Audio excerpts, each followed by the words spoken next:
Ukraine must now be finding itself caught in the throes of tumultuous situations. It is no secret, ever since the start of the war, the country has been looking to foreign allies for military aid to bolster its defenses. However, the path ahead is not that easy. Perhaps it might cost the lives of a horde of Ukrainian civilians. Hello and welcome to TFI Global, the foreign affairs and geopolitical analysis arm of the TFI Media Group. I'm your host Vedika. Let's begin with the video report. It has been 14 months since Ukraine entered the war zone, and still Ukraine is adamant to stay in it. Ukraine has lasted this long owing to the aid being funneled through its foreign allies, but for how long?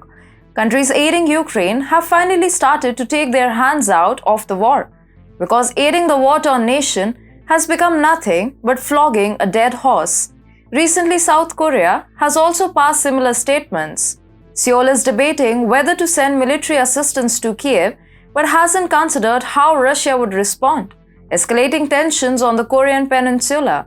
South Korean policymakers are not only contributing to the continuation of the war in Eastern Europe by supporting the Kiev regime, but they may also increase tensions on the Korean peninsula because Moscow is now debating whether or not to provide significant military aid to North Korea. South Koreans are now worried about the repercussions they can expect from Russia, and now comes a distressing statement that President Yoon Suk-yeol made in an interview with Reuters. He stated, South Korea would provide direct military support to Ukraine if there was a large-scale attack on civilians, a massacre or a serious violation of the laws of war by Russia. The presidential office immediately clarified that Yoon was referring to a hypothetical situation and explained to reporters what South Korea does in the future will depend on Russia's action. Now, what's harrowing here is the fact that this statement he made opens the door for Ukraine to conduct a false flag operation to secure South Korean military aid. For one closely following the war knows exactly who has been the greatest casualty in the whole conflict: the innocent people of Ukraine, who are beginning to hate their country and its armed forces due to what they are being put through. We'll tell you how we draw this claim of ours. Last year, German publication Der Spiegel published a 3-minute video of the evacuation of civilians from the Azovstal steel plant in Mariupol.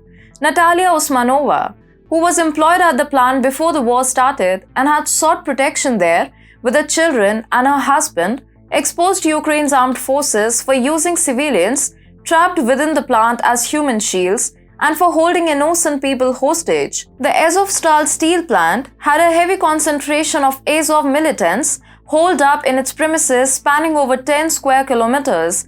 In that video that was later taken down by Der Spiegel, Usmanova said, "The Ukrainian soldiers and Azov fighters kept us in the bunker. They hid behind the fact that they are supposedly concerned about our safety. They shouted at us when we tried to escape and said, 'Go back to the bunker.'"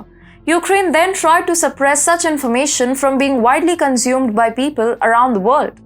Ukraine is currently in a critical condition, similar to that of a frantic animal seeking help in order to survive. Volodymyr Zelensky's wild personality is well known, raising the chance that he will abandon his own people. It would not be shocking if Zelensky followed through on such a threat. He can legitimately purport a false flag attack to achieve his ultimate goal.